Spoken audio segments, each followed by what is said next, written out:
businesses in the country. We oppose it. 8. Enhance VAT payments. Buried in this bill are proposals to remove from zero rating to tax-exempt pharmaceutical products, agricultural pest products, and even fertilizers. Maize flour, cassava flour, and a number of other types of flours are being moved from zero rating. Transportation of sugarcane to factories will now attract VAT. The VAT measures proposed by the bill effectively raise the cost of medicines, healthcare, and food, including that of locally produced sugar. It goes against Kenya Kwanza's often stated pledge to subsidize production. We object. 9. Enhance excise duty on imported cement.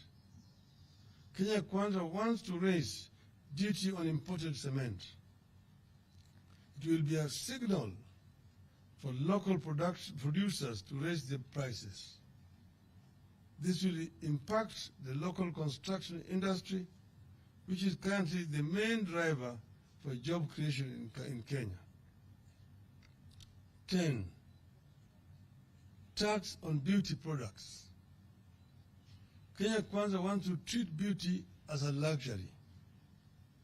Beauty products such as wigs, false beards, eyelashes, human hair, artificial nails, among others, will see their taxes rise from shillings 0.6 to shillings 25 per stamp, 2.5 per stamp.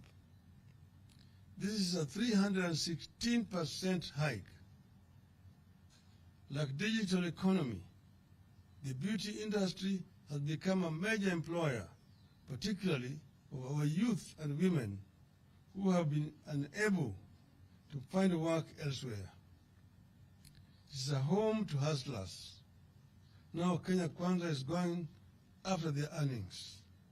We disagree. Ladies and gentlemen, Kenyans cannot be taxed to the bone just because of Kenya Kwanza's internal weaknesses. Rather than increase taxes, the regime must undertake the following. 1. An immediate stoppage of non-essential government expenditures, including the appointment of chief administrative officers. 2. Reduction in size of government, excess cabinet secretaries, principal secretaries, directorates, advisors, aides, departments, and casts are gobbling up finances for the no good value for money. 3. Abolish money being spent on political operations that are disguised as relief food distribution or fundraisers. It makes no sense at all for a Kenya Kwanza operative to spend 20 million shillings on a chopper to distribute 1 million worth of food. It makes no sense for a principal secretary to spend 10 million shillings on a chopper to deliver 200,000 shillings at a fundraiser. This madness must stop in the interest of austerity. 4. Domestic and international travel, conferences, workshops, and training must be reduced, and they should be held in the offices. Those who are working in Nairobi should hold their meetings in Nairobi, including members of parliament. Parliament has got enough offices, a facility for members committees to meet. There's no need to transport members of parliament to go and meet in Mombasa. The same thing applies to members of the county assembly. 5, freeze ministerial out-of-station allowances, ministerial house allowances, and domestic allowances for cabinet and principal secretaries. 6, end corruption and theft of public funds. Kenyans can't and won't tighten their belts any further. They have had enough. Their next available course of action is to force Kenya Kwanza to tighten its belt or force it out. End of the statement. Thank you.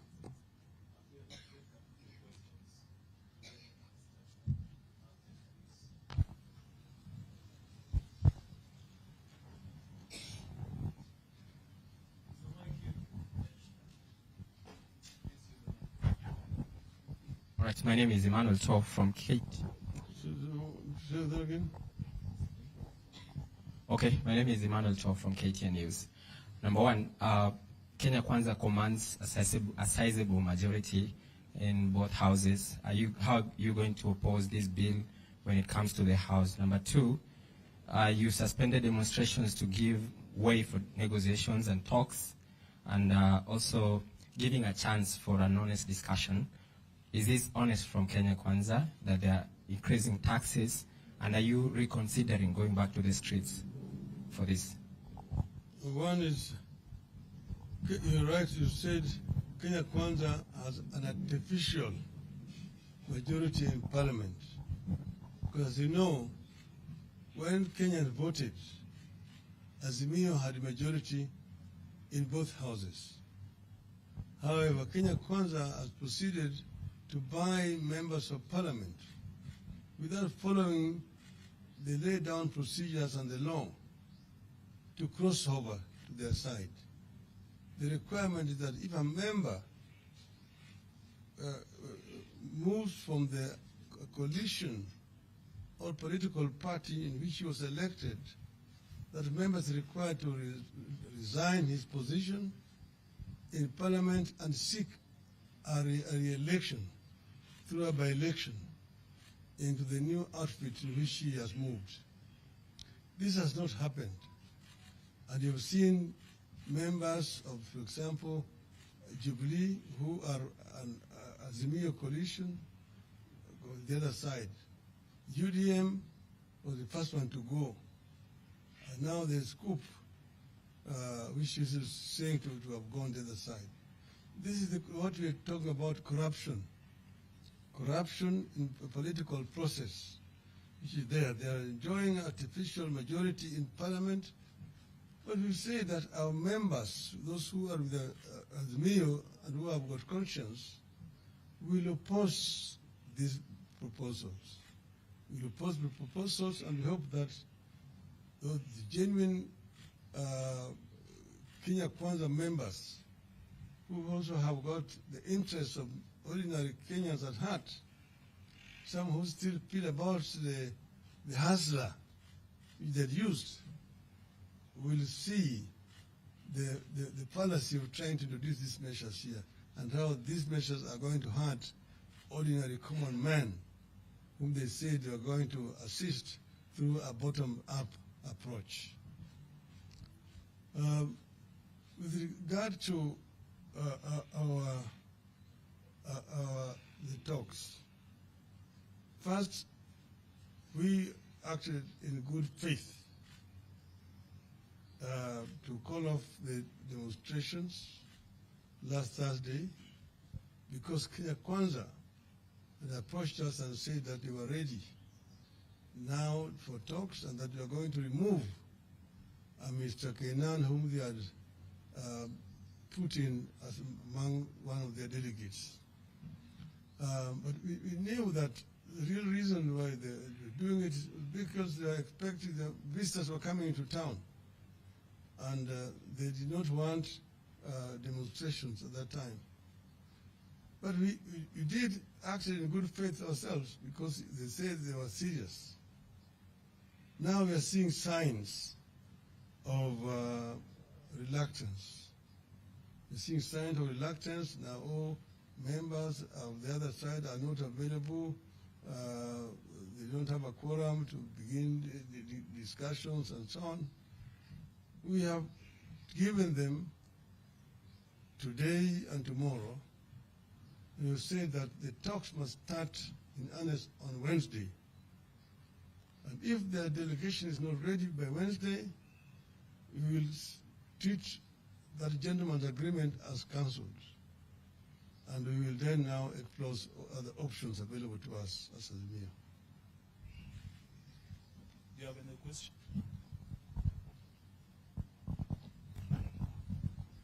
My name is Joel Chacha from K24 TV, and the Kure Kimani-led Finance Committee has now invited the public for public participation and also submission of memorandum. That is the deadline is actually on 20th of May by 5 p.m. Are we likely to see also Azimio maybe submitting a memorandum on the same, and as well urging its supporters to turn out and also participate in this particular process? This press statement is itself already a notice to our members that we as Azimio are opposed to these proposals. And we're therefore urging all our people, members of the public, to participate and express their views, their opposition to these measures. We are waiting because, you know, there's a workers' organization in this country which will be leading in this process. But we see the workers' movement is completely silent. We saw them on Labor Day talking and not even demanding an increase in salaries for the workers. It seems that the workers' movement has gone to bed with this regime. But we just want Kenyan workers to unite. We will continue to defend the rights of Kenyan workers in the absence of an effective trade union movement that represents them. Thank you very much. Shortly we shall be circulating